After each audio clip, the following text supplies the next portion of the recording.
The rain-slick streets of A Coruña gleamed under the street lamps like shattered glass, and I slammed the cafe door behind me, my heart pounding as if I'd just outrun a storm. You think you can just waltz in here and rewrite my life with your corporate fairy tales? Harper's voice sliced through the downpour, raw and unfiltered, her eyes, those storm-green eyes, locking onto mine with a fury that felt like it could level the entire Galician coast. In that instant, as thunder cracked overhead, I realized the woman who'd hired me for her special mission wasn't just a CEO. She was a force of nature, and I was already caught in her gale. I never imagined a freelance writer from Seattle would end up in northwestern Spain, chasing whispers of environmental scandals for a paycheck that barely covered my tapas. But there I was, Hazel Rivera, 28 and perpetually broke, nursing a courte-à-deux in a dimly lit cafe called Ovelo Porto, when she walked in. Harper Voss. The name alone evoked boardrooms in Manhattan and headlines in the Wall Street Journal. CEO of Voss Dynamics, a tech giant that built everything from solar panels to AI-driven conservation tools. At 45, she carried herself like she owned the horizon, tall, with a no-nonsense bob of raven hair that framed her angular face, and a gaze that could appraise your soul in seconds. She'd flown in from New York on a private jet, or so the locals buzzed, to oversee what she cryptically called her special mission. And somehow, through a string of LinkedIn connections and a desperate email blast, she'd tapped me to document it. It started innocently enough. I'd been in Spain for 3 months, dodging the drizzle of Galicia's Atlantic coast while pitching stories to indifferent editors back home. A Coruña, with its glass-enclosed galleries and wind-whipped promenades, felt like a world away from the grind of American freelance life. The city was a mosaic of Celtic heritage and Spanish fire. Fishermen hauling in the day's catch at the port, elderly women in black shawls gossiping over pulpo a la galega.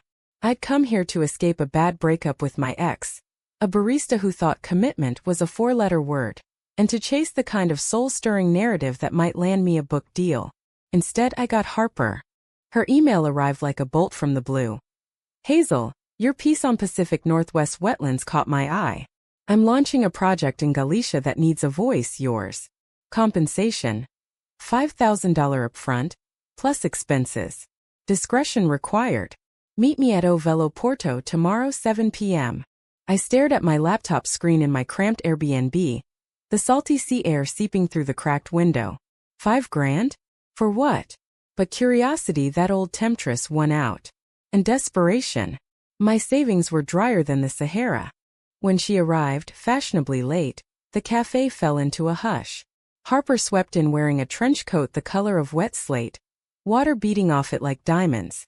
She scanned the room, spotted me in the corner booth with my notebook splayed open, and strode over with the confidence of someone who'd closed multimillion-dollar deals before breakfast. Hazel Rivera?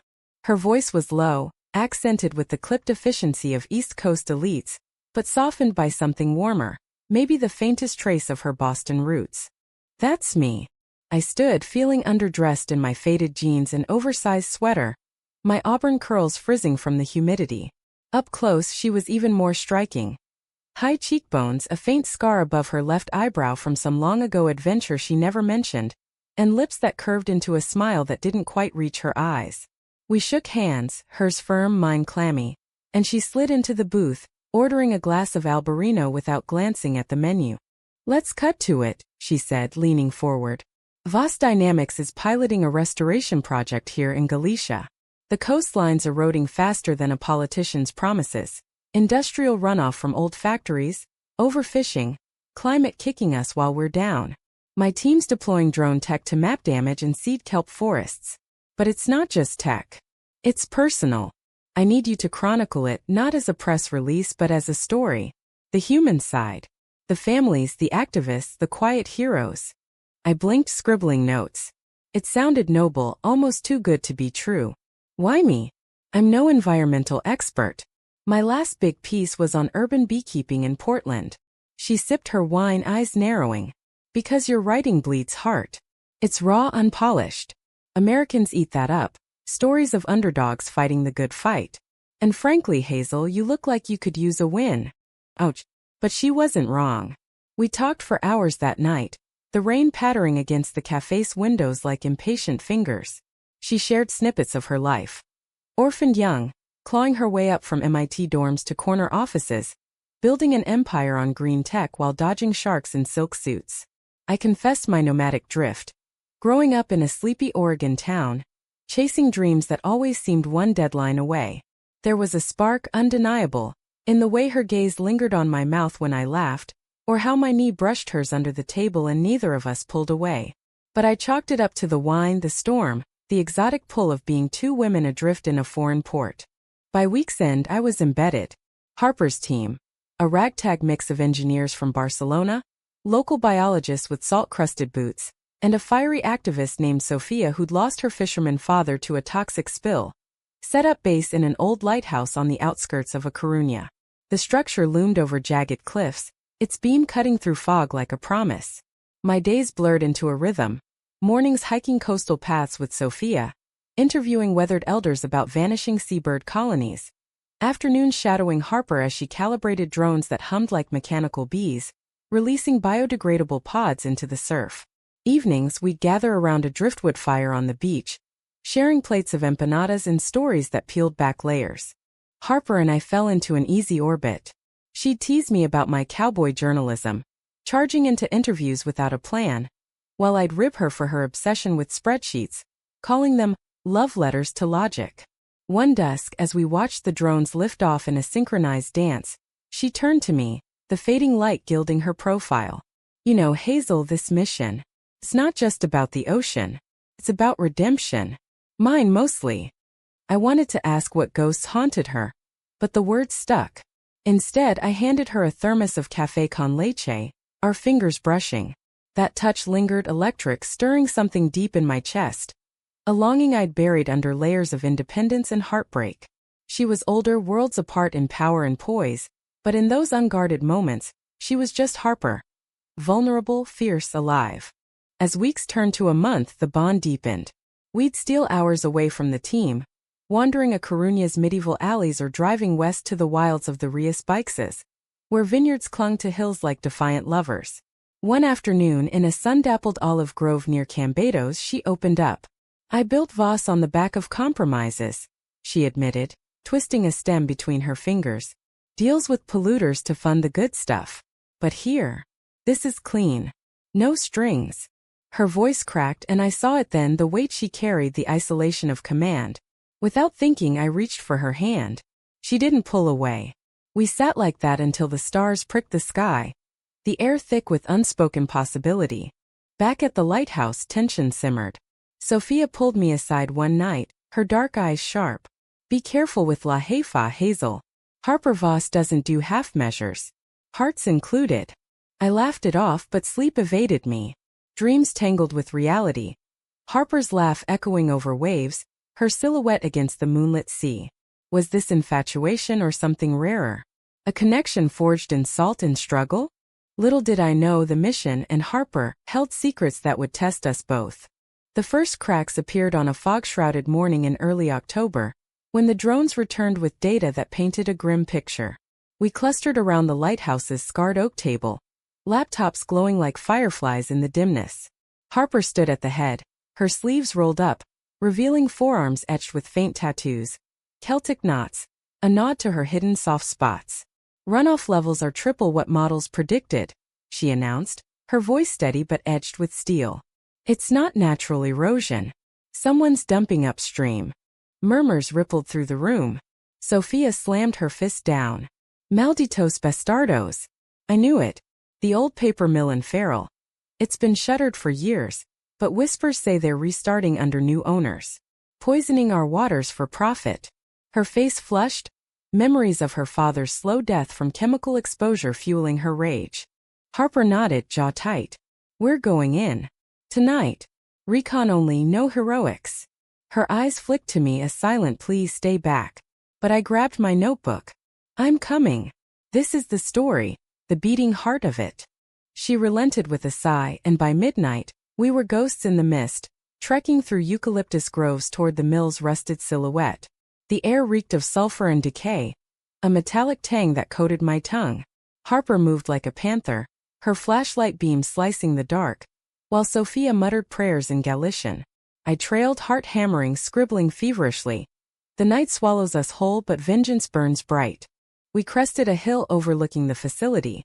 Floodlights piercing the gloom, shadowy figures loading barrels into trucks. Harper's drone feed crackled in her earpiece. Unmarked containers.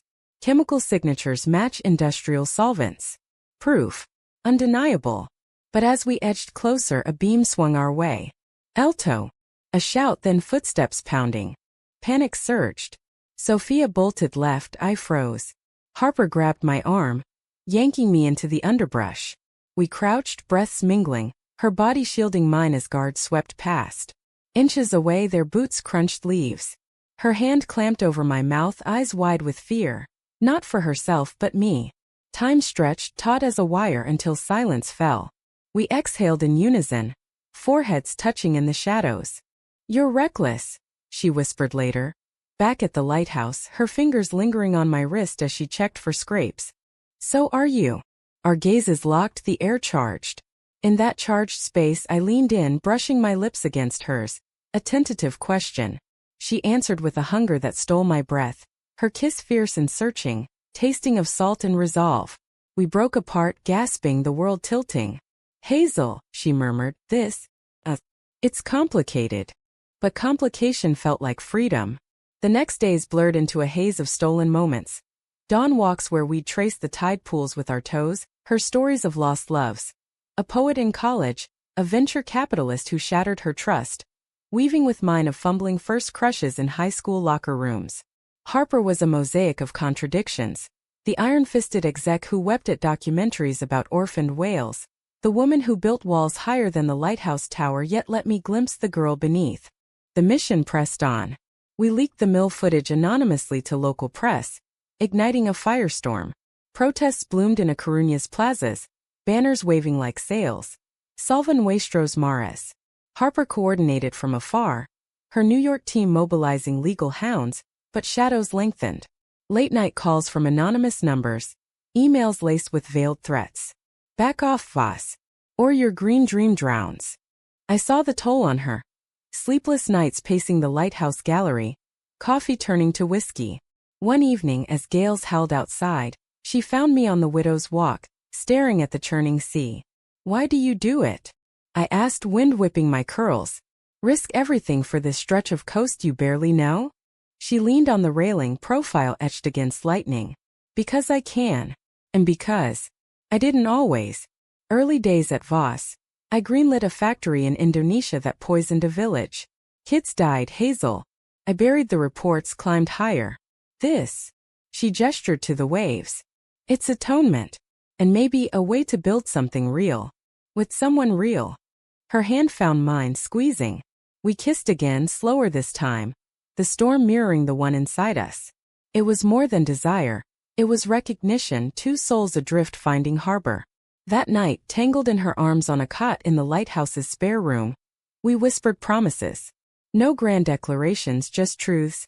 "I see you, Harper. Stay with me, Hazel." But betrayal lurks in calm waters. A week later, during a strategy session in the city, my phone buzzed with a tip from an old contact in Seattle. A journalist I'd mentored. "Hazel, dig deeper on Voss. Rumor. Harper's board is in bed with the very conglomerates she's fighting. Insider trading on green stocks. Follow the money." My stomach dropped. I confronted the email, cross-referencing public filings late into the night. Threads unraveled. Voss shares spiking suspiciously before our leaks. Board members with ties to European industrialists. The mill? Owned by a shell company linked to Harper's biggest investor. Coincidence? Or calculus? Dawn broke gray and unforgiving. Harper stirred beside me, her face soft in sleep. I slipped out, driving to the mill alone, heart a war drum. The gates yawned open, abandoned? No workers milled about, but cleanup crews now, hazmat suits gleaming. Voss logos on the trucks. Her mission wasn't exposure. It was acquisition. By the poisoner, rebrand it green.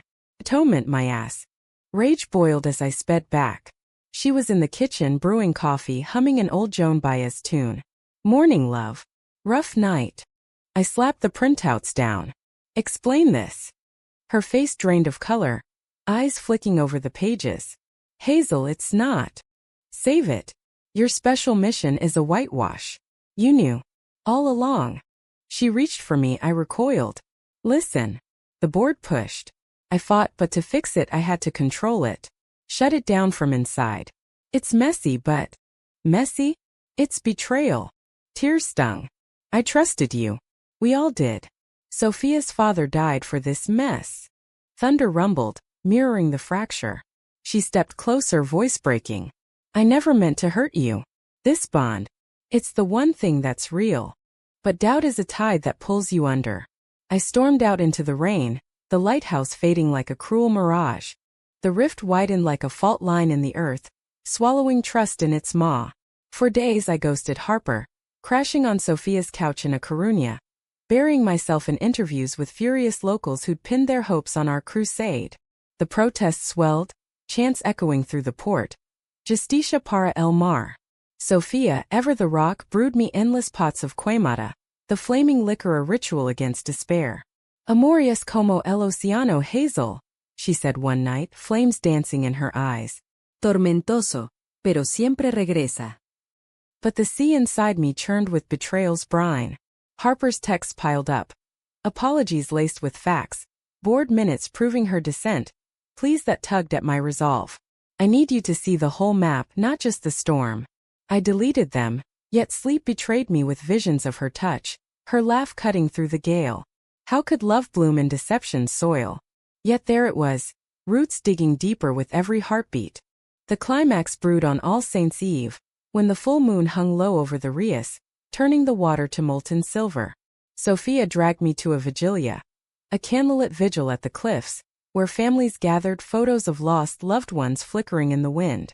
Harper was there, uninvited, standing apart like a statue carved from regret. She wore a simple black coat, hair tousled by the breeze, her face gaunt from battles unseen. As elders shared tales of poisoned harvests and vanishing fish, tension crackled. A young mother, her toddler clutching a stuffed octopus, pointed at Harper. You, the American with the machines. You promised salvation, but my husband's boat comes home empty. Lies. Murmur swelled to a roar. Sophia tensed beside me, but I stepped forward, the weight of my notebook gone, replaced by something fiercer. Wait, I called, voice steady. Harper Voss isn't the villain here. She's fighting from the inside. I know because I loved her enough to believe. Gasps rippled. Harper's eyes met mine, wide with shock and a glimmer of hope. The crowd parted as I approached, the sea crashing below like applause or warning. You lied, I said softly, for her ears alone. But maybe lies are bridges to truth. Show me. She nodded, throat working. Come with me. Now. We drove in silence to the mill, the road winding like a vein through darkened hills. Inside, under harsh fluorescence, her team waited. Not cover-up artists but lawyers and engineers. Documents spread like a battlefield map. See here, she said, pointing to contracts. I leveraged Voss stock to force a buyout. No more dumping. Full remediation funded by my shares. But the board. They leaked to sabotage me. Force me out. I scanned the pages, the pieces clicking. Her atonement was a high-wire act, balancing corporate vipers while shielding the mission. Why not tell me? From the start. Fear. Her voice cracked. Of losing you. Of proving I am the monster they say. The room emptied, leaving us amid the hum of printers and the distant lap of waves. I cupped her face, thumbs tracing that scar. You're not. But trust is a two-way current. We kissed then, desperate and renewing, the betrayal sting yielding to forgiveness's balm. Outside, the vigil's chants carried on the wind, a chorus of human resilience. For the first time I saw our story not as drama, but as a tapestry. Flawed threads weaving something enduring. Yet peace was fleeting. Dawn brought news. The board had struck back, filing injunctions to halt the project, smearing Harper in international press as a rogue executive. Voss stock plummeted. Her empire teetered. Sophia called, frantic. The protesters, they think it's over. Riots brewing in the plaza. We raced back, the lighthouse a beacon in the fray. Chaos reigned. Flares arcing over cobblestones, police lines clashing with fishermen wielding oars. Harper climbed a makeshift stage, a fisherman's cart, megaphone in hand. This isn't Voss's fight. she boomed, voice carrying like thunder. It's yours. Ours. I've resigned my post. Effective immediately. The funds, they're yours now. A trust for Galicia's guardians. Stunned silence, then cheers erupted. A tidal wave of relief. I watched from the crowd, tears blurring her silhouette. Sacrifice raw and real. But as confetti rained, torn contracts perhaps, a shadow detached. A bored emissary slick-suited, whispering in Harper's ear. Her face hardened, mine fell. Later, in the lighthouse's glow, she confessed. They offered a deal. Walk away clean or they bury the mission in lawsuits. Drag your name through it too. Call you my paramour pawn. Rage flared anew. Let them. We're stronger. She pulled me close, forehead to mine. I know. But this. It's the only boardroom that matters now. That night as gales battered the tower we planned our counterstrike. Not with drones but words. My story, her testimony, a manifesto for the voiceless. Love, it seemed, was our sharpest weapon. But dawn's light revealed the true storm. A leaked photo, us on the widow's walk, twisted into tabloid fodder. CEO's scandalous affair sinks green empire. The world, her world, closed in. November's chill seeped into a Coruña like a grudge, frosting the windows of the lighthouse and frosting relations with the world beyond. The leaks multiplied, grainy shots of our cliffside embrace. Doctored emails painting Harper as an embezzling seductress.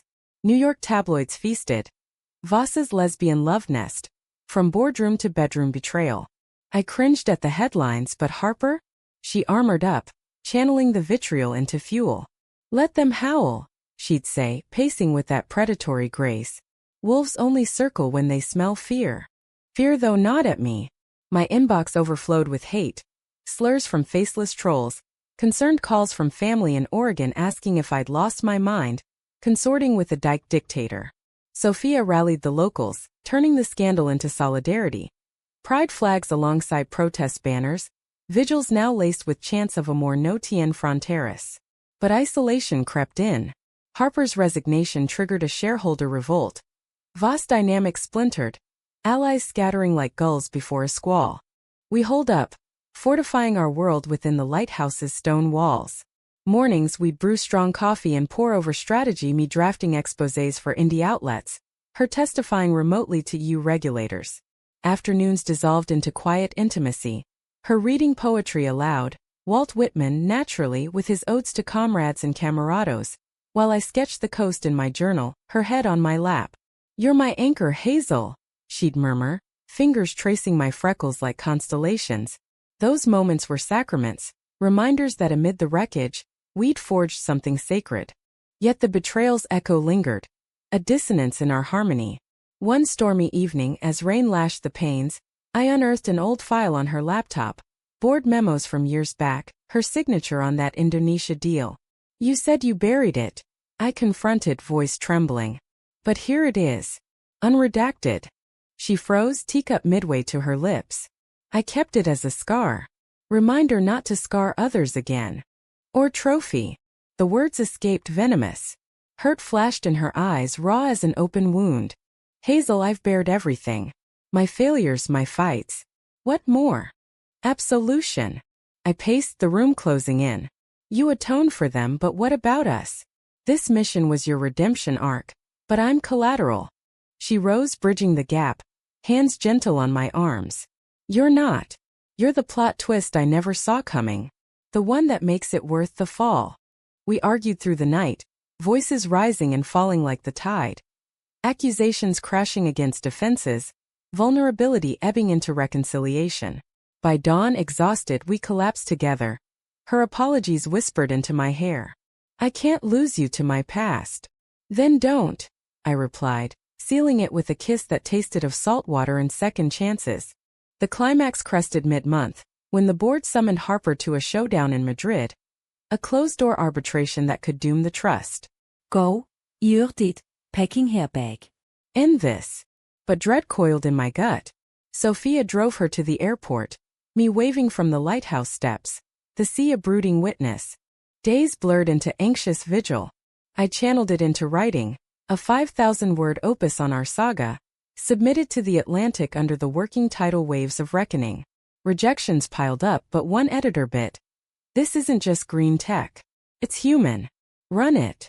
Meanwhile, Madrid festered. Harper's updates were terse vipers circling. Miss you. Then silence. Panic clawed me awake at 3 a.m. Visions of her isolated in some sterile hotel. Ghosts of old compromises whispering defeat. I booked a flight, Sophia nodding approval. Ve por ella. Love's the real mission. The Spanish capital hit like a fever dream. Grand boulevards thrumming with life, but I saw only shadows. I tracked her to a boutique hotel near the Palacio Real, slipping past the doorman with a fabricated name. Her suite was a warren of legal pads and empty espresso cups. She opened the door disheveled, hair unkempt, eyes ringed with fatigue, and crumpled into my arms. You came. It was a statement, not surprise. Always. We held on, the world's weightlifting fractionally. The arbitration was a coliseum of suits and stares, Harper at the defense table like a gladiator in pearls. I watched from the gallery, heart in throat, as bored sharks dissected her. Fiduciary breach.